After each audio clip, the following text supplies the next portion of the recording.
দাঁড়া, আজকে তোর বাইরে পাইছি। আচ্ছা তোরে ইচ্ছারাম গেলামু। এই বাইরে পাইছিস মানে আমার কাছে আমার কাছে দে। কই যাবি? এই কই যাবি? হ্যাঁ কই যাবি? আরে মারবো কিন্তু কই যাবি? আরে আমি কিন্তু মারবো তো করে। মার মার মার দি মার মারবো কিন্তু মার মার দে এবার সাহস তোর মার। মারবো কিন্তু মার দে দে মার। এই বেটা মার। এই হ্যাঁ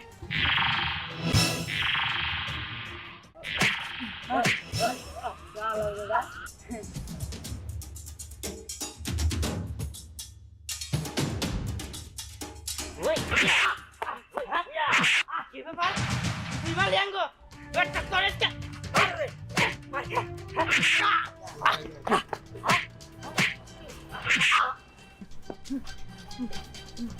হেই এগুলো কি হইতেছে? আমি তো বিশ্বাস করতে পারতেছি না। আগে তো আমি ওদের মারার শক্তি পাই নাই আর সাহস পাই নাই, এখন কেমন কি হইতেছে? কি রে আয় আয় আয় এই বুঝলাম না, ওর শরীরে হঠাৎ করে এত শক্তি এলো কোন দিকে? একটা কাম হইলো, হ্যাঁ এখানে শরীরে হঠাৎ করে কোন দিকে শক্তি এলো? তো এটা তো আমিও বুঝতেছি না। হ্যাঁ আর শক্তি তো বড় কথা না, সাহস এলো কেমনি বুঝলাম না। আগে আমার ঘরে তুই খেয়া বয়ে একদিকে যাইতো, এখন আমাকে উল্টা মারে, বুঝলাম না। তাই তো কি হইলো? কিরে নীরব, আদ্রা গোটা থাকে হাতে মধ্যে শরীরে তোমার যে নাকি? তুই কি কয় ফাল করে কষ্ট?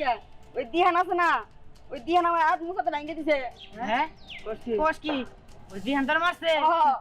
ওই হুমায়ুন, ওই দিহানা দিয়ে সবাই রে মারতেছে। হুমায়ুন যেমন করে ওই দিহান রে বাইরে ফেলাইতে হবো। হ্যাঁ তুই ঠিক হয়েছিস। আমরা তিনজন আরো যদি এলাকার মাঝখানে আরো কাউরে মেরে থাকি, সবাই মিলা আর একবার বাইরে ফেলাইতে হবে। এই শোন, এখানে একটা স্বাস্থ্য বোন আছে না, স্নেহা? হ্যাঁ ওই স্নেহারে দিয়ে কোনোভাবে ভাইলমূল দিয়ে যদি দিহান যে আনতে পারি, তাহলে ওই দিহান যে মারতে মারতে একবার হাত পা ভেঙে দিব। বুঝতো আর ঘটনা কি তুই জানো? কি? ওই ওর স্বাস্থ্য বোন স্নেহার সাথে ওর শুনলাম নাকি একটু লাইন আছে। হ্যাঁ কস কি? তাইলে ওই স্নেহারে দিয়ে তোবরা ফালাইতে হবো। হ্যাঁ ঠিক হয়েছে। হ্যাঁ ঠিকই কইছস, আমিও দেখছি পার্কের মধ্যে প্রতিদিন বিকালে আসে, আজকে মনে আইবো। তাহলে তো কামটা আরো সহজ হয়ে গেল। ওই হুমান, সন্ধ্যার দিকে এই জায়গায় আইতে হবো। হ্যাঁ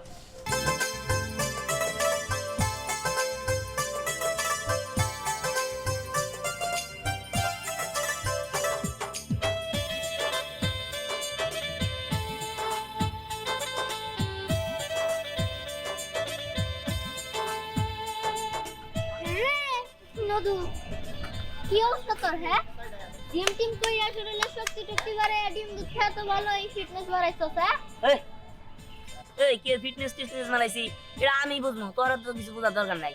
আর কে নতুন মতো বলি? হ্যাঁ তোর কথাবার্তা সাইজে তো পছন্দ হলো না আমার। এই তোর আমি এই নামে দেখতে না করছি না, এ কি আজে বাজে নাম কর? আমার তো একটা নাম আছে নাকি? ওরে বাবা রে বাবা রে বাবা, বুবার মুখে দেখা যায় বুলি ফুটছে। এই আমি তোরে নদু বলে ডাকছি, বেশ করছি, আরো ডাকবো নদু নদু নদু। আয় কি করে নদু মানে? এই তোর আমি কইছি না না কইতে? আমি বলবো, তুই কি করবি? কি করবো? হ্যাঁ ও বাবা, কেমন লাগে? হ্যাঁ ব্যথা পেতেছে। আর করবি?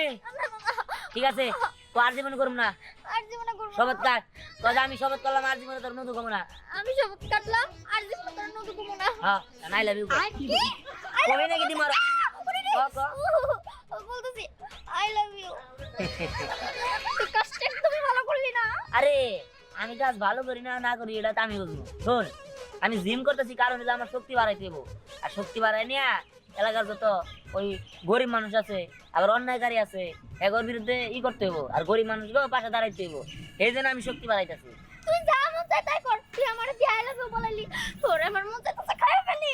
আরে আমি তো খালি আই লাভ ইউ কইছি, কয়দিন পর তোর বিয়া করবো, তারপরে তুই ভাত রানবি, আবার আমার জন্য বাচ্চা কাচ্চা হেনে দেখে রাখবি, হেড়ে এলে তো শাস্তি। কি বলি তুই? আমি তোর বাচ্চাদের দেখাশোনা রাখবো, তোর ভাত রান্না পারবি না। আরে পারবি না। আজ কোথাকার চল ওই নিয়ে আয় চল এই তোমরা কই দিয়ে যাইতাছো? ওই তোর দেবরের সাহস তো কম না হ্যাঁ আমগুর সাথে বাড়াবাড়ি করে তোর দেবর রে পার্কে খুঁজতে গেছিলাম তোর দেবরে পাই নাই দেবরে পাইলে হাত তো ভেঙে দিতাম তোর দেবর সাহস কম না ওর গায়ে হাত তুলছে ওর হাত ভেঙে দিছে আবার আমাকে মারছে এই যে দেখো তোমরা মিথ্যা বলতেছো।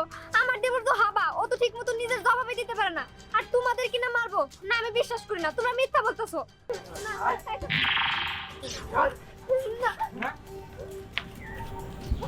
ওই তুই কেরা?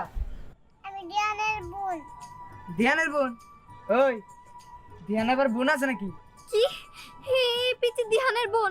এই মেয়ে তুমি কি বলতেছো? দিহান তো আমার দেবর। কই দিহানের তো কোনো বোন নাই, আমার তো কোনো ননদ নাই।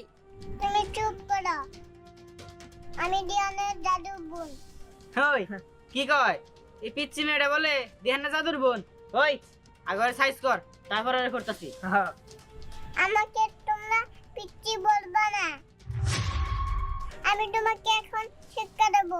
হ্যাঁ এই এই ভয় পেয়েছি এই ভয় পেয়েছি আমি এই কি ভাবছস হ্যাঁ তোর কথা শুনে আমি ভয় পামু ওই হুমায়ুন ঘরে যাই আগে মার হ্যাঁ পিচ্চি তুমি এখান থেকে চলে যাও। তুমি শুধু শুধু এখানে ভেজালের মধ্যে থাইকো না, ওরা খুবই খারাপ। তোমার গায়ে আঘাত করতে পারে, তুমি এখান থেকে চলে যাও। চুপ, আমি তোদেরকে শিক্ষা দেব। এই কি শিক্ষা দিবি দেখি হ্যাঁ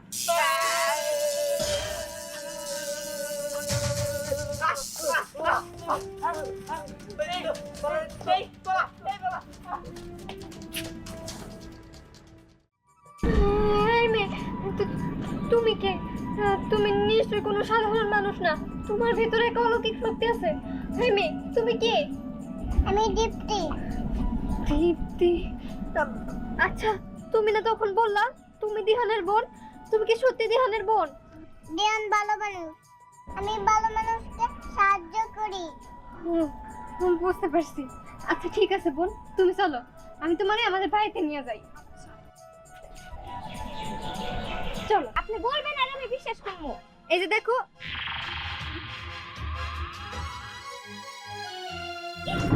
আরে তোমার আবার কি হলো? তুমি এখানে যাও তো। না বলতেছি আজকে চলো, আমি মারি না। কি ব্যাপার? কি হয়েছে জায়গায়? জানি না, হঠাৎ করে এমন করতেছে। এই তুমি যাও।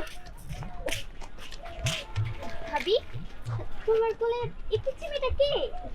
ও হচ্ছে দিহানের জাদুর বোন, আর আমারও জাদুর ননদ। এই ভাবি, তুমি এসব কি বলতেছো? দিহানের আবার বোন হইলো কবে? হইছে। ওর মুখ দিয়ে শুনো। আচ্ছা, দিহান কি তোমার ভাই না?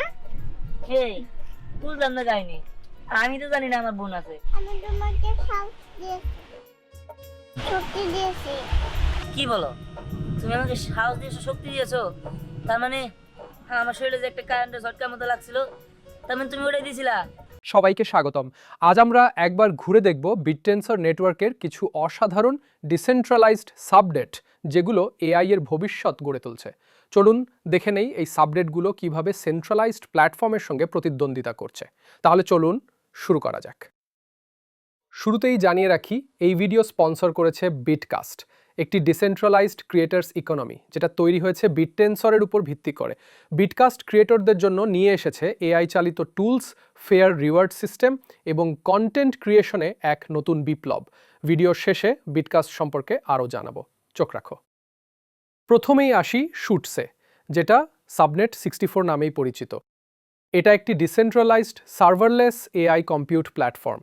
শুটস মূলত জিপিইউ শক্তি সরবরাহ করে এআই মডেল রান করানোর জন্য, যেমন টেক্সট টু ইমেজ বা ভিডিও জেনারেশন। ব্যবহার করা যায় এপিআই বা ইউআই এর মাধ্যমে, কোনো সার্ভার ম্যানেজ করার ঝামেলা ছাড়াই। এটা প্রতিদিন প্রায় 160 বিলিয়ন টোকেন প্রসেস করে, মানে স্কেলটা বিশাল। এদিকে AWS মানেই আজকের দিনে সবচেয়ে বড় ক্লাউড কম্পিউট সার্ভিস, যারা খুব শক্তিশালী এআই ইনফ্রাস্ট্রাকচার দেয়, কিন্তু দাম অনেক বেশি আর স্টার্ট আপ টাইমও অনেক স্লো। শুটস এখানেই বাজিমাত করেছে, এটা AWS এর তুলনায় 85% কম খরচে সে একই সার্ভিস দেয়। স্টার্ট আপ টাইম মাত্র 200 মিলি সেকেন্ড, যেখানে AWS এ সেটা কয়েক সেকেন্ড। তার উপর শুটস হলো একদম ডিস্ট্রিবিউটেড, তাই সিঙ্গেল পয়েন্ট অফ ফেলিওরের কোনো ভয় নেই। আর খুব শিগগিরই আসছে ট্রাস্টেড এক্সিকিউশন এনভায়রনমেন্টস, TEE, যা ডেটা প্রাইভেসি দেবে। এখানে AWS এখন অনেক পিছিয়ে। এরপর আসি গ্রেডিয়েন্টসে, যেটা সাবনেট 56। এটা এমন এক সাবনেট যা AI মডেল ট্রেনিংকে সকলের জন্য সহজ করে দিয়েছে। 2025 সালে এপ্রিল মাসের V3 আপডেটের মাধ্যমে গ্রেডিয়েন্টস চালু হয়, যেখানে যে কেউ লামা 3.1 এর মতো অ্যাডভান্সড মডেল ট্রেন করতে পারে খুব কম দক্ষতা নিয়েই। এটি এখন পর্যন্ত মিলিয়ন প্যারামিটার ট্রেন করেছে, বড় বড় প্ল্যাটফর্মের সমান দাপট নিয়ে। অন্যদিকে গুগল ভার্টেক্স AI আছে, যেটা এন্টারপ্রাইজ লেভেলের জন্য দারুণ, তবে দাম অনেক বেশি আর চালাতে হলে টেকনিক্যাল স্কিলও লাগে। গ্রেডিয়েন্টস এখানে এগিয়ে। এটা সাধারণত ভার্টেক্স AI এর তুলনায় 50% সস্তা আর ব্যবহার করতেও অনেক সহজ, যদিও ভার্টেক্স AI বড় কোম্পানির জন্য ভালো পারফরমেন্স দেয়। গ্রেডিয়েন্টসের ডিসেন্ট্রালাইজ স্টাইল, ওপেন API আর কমিউনিটি ড্রিভেন ইনোভেশন অনেক বেশি অ্যাক্সেসিবল করে তোলে সবার জন্য। আর এর চাহিদা কতটা বেড়েছে তা প্রমাণ, গত এক মাসের দাম বেড়েছে 550%। চলো আবার বিটকাস্টের কথায় ফিরি। বিটকাস্ট হলো একটা ডিসেন্ট্রালাইজড ক্রিয়েটার্স ইকোসিস্টেম, যেটা বিটটেন্সরের উপর গড়ে উঠেছে। এখানে AI ব্যবহার করে চেক করা হয় ক্রিয়েটাররা দেওয়া ব্রিফ অনুযায়ী কন্টেন্ট বানিয়েছে কিনা। তারপর তাদের রিওয়ার্ড দেওয়া হয় DTAO টোকেন দিয়ে। বিটকাস্ট একই সাথে শুটস আর গ্রেডিয়েন্টসের মতো সাবনেটগুলোর মার্কেটিংও সাপোর্ট করে। এটা একদম গেম চেঞ্জার, যেখানে ক্রিয়েটাররা পাচ্ছে ফেয়ার, স্বচ্ছ ও শক্তিশালী একটা প্ল্যাটফর্ম। শেষ কথা, শুটস আর গ্রেডিয়েন্টস দেখিয়ে দিচ্ছে যে বিটটেন্সর কিভাবে AWS বা গুগল ভার্টেক্সের মতো জায়ান্টদের টেক্কা দিতে পারে, কম খরচে, সহজ ব্যবহারে আর ডিসেন্ট্রালাইজড AI এর মাধ্যমে। আমার মতামত, এই সাবনেটগুলো ভবিষ্যতের AI বিপ্লবের নেতা হতে চলেছে। এদের চোখে চোখে রাখো।